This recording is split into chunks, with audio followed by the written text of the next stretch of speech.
Welcome back, everybody, for another deep dive with us. Today, we are going to be looking at something that's pretty interesting. It's about how AI assistants get their names. And we were inspired to do this deep dive after the recent launch of Amazon's new AI. It's called Rufus. And the article that we're going to be using to guide us through this is called The Weird Way AI Assistants Get Their Names. It might seem kind of strange to think about how AI assistants get their names, but it actually can reveal a lot about the companies behind them and what they're trying to do with this technology. Yeah, it's really fascinating because when you think about AI, we think about cutting-edge technology. We think about something that's really futuristic. But the naming conventions are actually really human-centric. And it's all about creating a personality and familiarity. So let's jump right in. Amazon's new AI assistant is called Rufus, which on the face of it is a little bit of a peculiar name for a new piece of tech. Yeah, and that's no accident.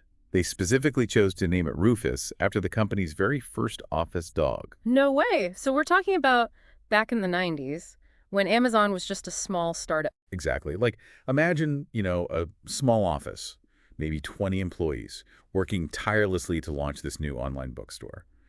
And in the midst of all the stress and the long hours, there's this little corgi running around, bringing some joy to the office. Oh, that's so cute. And the article actually mentioned that Rufus even helped launch website features and was featured on Amazon's error pages. I know, isn't that wild? So if you got a 404 error, you'd be greeted by a picture of this cute corgi. That's hilarious. It just goes to show how much of an impact company culture can have on product development. Even something as simple as having a dog in the office can inspire creativity and a more playful approach to problem solving. I think you're absolutely right. And it's amazing that Amazon has held on to that dog-friendly culture all these years. I mean, they have over 10,000 dogs registered as employees at their headquarters now. Wow, 10,000 dogs. That's like a whole city of dogs. It is. They've got dog parks, treats on campus, It's incredible. But it also begs the question, why choose a name like Rufus for an AI shopping assistant? What message are they trying to send? Well, I think it's about making AI feel more approachable and less intimidating, Hmm? by giving it a name that's associated with loyalty and companionship. And even a bit of nostalgia, it creates an emotional connection with users. So it's almost like they're trying to create a personality that people will feel comfortable interacting with. Exactly. Like a friend, or maybe even like a helpful shopping companion. Right, but what's also interesting is how this approach contrasts with other tech giants. I mean, are all AI assistants being named after pets now? Not exactly. If you look at Google, they recently launched their new AI system called Gemini, and that's named after the astrological sign of the twins. The twins. Uh-huh. What's the thinking behind that? Well, Gemini actually consists of two AI systems that work together. So they're kind of playing on this concept of duality, two minds working as one. Oh, I see. That's pretty clever. So we've got the canine-inspired Rufus and the astrologically inclined Gemini. What about Apple? What's their take on this whole AI naming thing? Well, Apple actually just calls their new AI system Apple Intelligence. Mm-hmm. Pretty straightforward. Yeah, no mess around there. But their digital assistant Siri, which has been around for a while now, has a slightly more interesting origin story. Oh, yeah. What's that? So Siri was actually named after a Norwegian colleague of one of the software developers. Yeah. And apparently it means beautiful woman who leads you to victory. Wow. Okay, so we've got dogs, constellations, and now Scandinavian warriors. Who knew AI naming could be so diverse? Yeah. But let's get back to Rufus for a second. Besides having a cute name, what can this AI shopping assistant actually do? Well, unlike Alexa, which is voice activated, Rufus is mainly text and image based.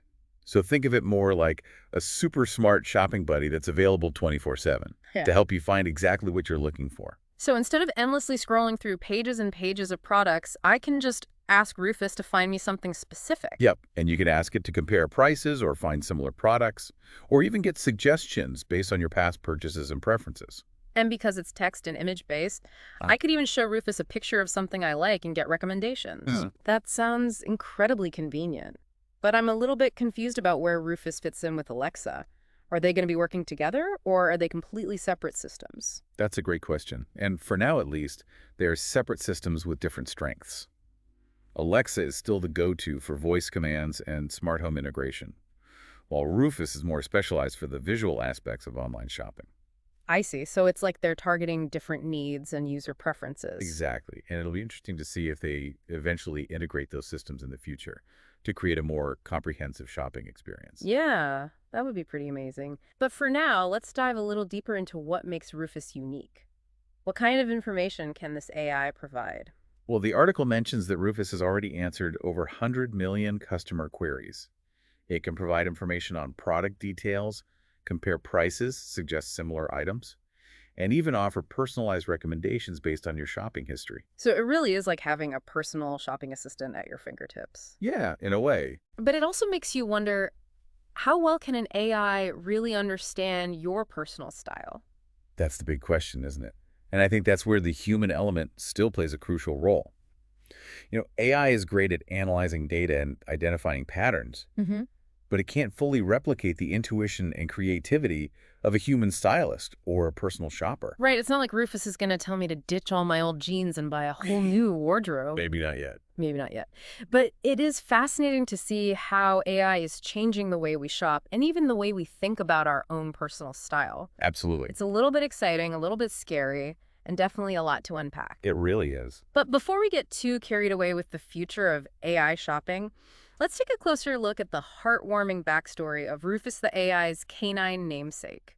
There's actually a lot more to this story than meets the eye. There is. And I think it reveals a lot about the human side of technology and how our emotional connections can shape the way we interact with AI. I couldn't agree more. So what's so special about this particular office dog? Well, for starters, he wasn't just some random pet that wandered into the office. He belonged to one of Amazon's earliest employees, and he quickly became a beloved member of the team. I can just picture him padding around those early Amazon offices, bringing smiles to everyone's faces. Yeah, the article talks about how he was a constant source of stress relief and camaraderie during those long startup days. They even have pictures of him sitting in on meetings. Wait, seriously? Like at the conference table with Jeff Bezos? Yep. There's this one photo of him perched right next to Bezos. It's just adorable. And it really speaks volumes about the informal and kind of quirky atmosphere of early Amazon. That's amazing. It's funny to think that this little corgi was present for some of those groundbreaking decisions that shaped Amazon into the giant it is today. I know, it really humanizes the story of Amazon's success. It reminds us that behind all the algorithms and innovations, there were real people, real pets, and real moments of joy that helped fuel the company's journey. And it's not just a feel-good story. It actually connects directly to how Amazon is naming and presenting its AI to the world. Exactly. By naming their AI shopping assistant after this beloved office dog, they're tapping into that sense of nostalgia, warmth, and even a bit of whimsy. Right. They're making AI less about cold, impersonal technology Mhm. and more about companionship and trust. Precisely. It's a brilliant marketing move that subtly influences our perceptions and builds a positive association with the AI. So it's not just about the name itself, it's about the story behind the name, the emotions it evokes, and how that shapes our interaction with technology. I think that's a really important point. It's a reminder that even in the world of cutting-edge tech, human connection and storytelling still matter. Perhaps even more so as AI becomes increasingly integrated into our lives. Yeah, I think you're right. This has been such an eye-opening conversation so far. We've gone from the quirky history of an office dog to the strategic naming of AI assistants. And it all ties together in such a fascinating way. It really does. I think we've given our listeners plenty to think about. The next time they encounter an AI assistant, they might just see it in a whole new light. Hopefully so. It's kind of like, you think about AI, we always think about the technology, like the algorithms, the data, all that stuff. But this story about Rufus, it really reminds us that there are real people behind all of it. Yeah, it's easy to forget that, especially with something as complex as AI. But the story of Rufus, it really humanizes the whole thing. It does. And it shows how something as simple as an office pet can actually have a lasting impact on a company's culture and even its products. And speaking of impact, the article mentioned that Rufus wasn't just some mascot. He was actually involved in some pretty important stuff. Oh yeah, he was way more than just a cute face. Oh, Apparently he was present for a lot of the early brainstorming sessions and product development meetings. really? Uh-huh. So he was there when they were coming up with the idea for Amazon Prime? Maybe. I mean, they don't specifically say that in the article, Yeah. but he was definitely there for a lot of the key decisions that shaped the company. That's incredible. It's funny to think about this little corgi just sitting there listening to all these tech geniuses talk about the future of e-commerce. I know, it's kind of surreal. Yeah, And it just goes to show that sometimes the best ideas come from the most unexpected places. right. And it also makes you wonder if Rufus had any influence on the company's dog-friendly policies today. Oh, I'm sure he did. I mean, they wouldn't have 10,000 dogs running around their headquarters if they didn't have a precedent for it. 10,000 dogs. It's mind-boggling. It is, and it just goes to show how much of an impact one little corgi can have. It's a testament to the power of pets and how they can bring people together and create a more positive and productive work environment. I totally agree. So we've talked a lot about Rufus the dog, but let's circle back to Rufus the AI. What can you tell us about the technology behind this new shopping assistant? Well, it's definitely cutting edge.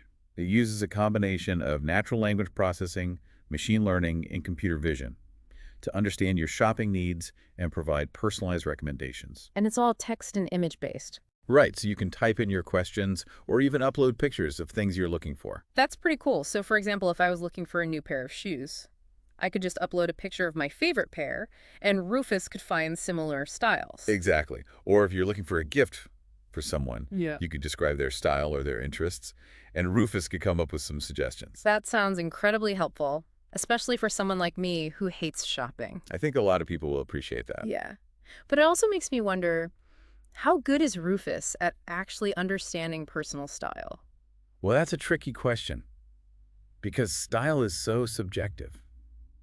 What one person considers stylish, another person might think is totally outdated. Right. So I think Rufus is still learning.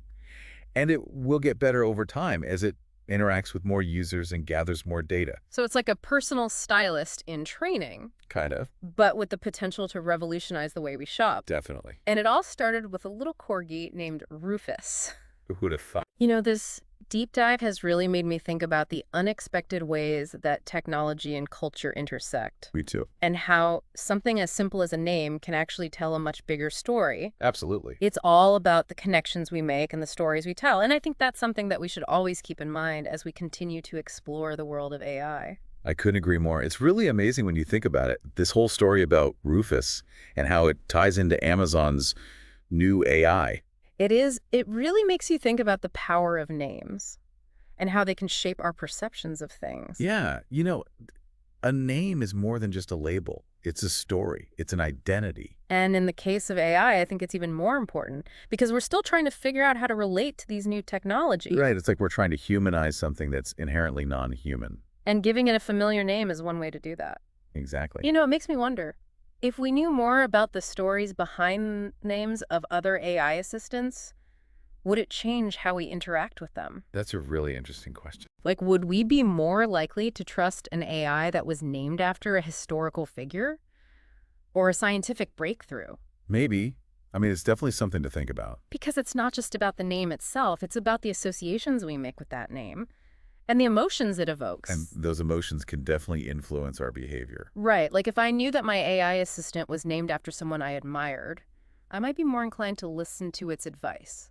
It makes sense. So maybe there's a whole new field of study here, like AI name psychology. I would be surprised. I mean, there's already so much research being done on human-computer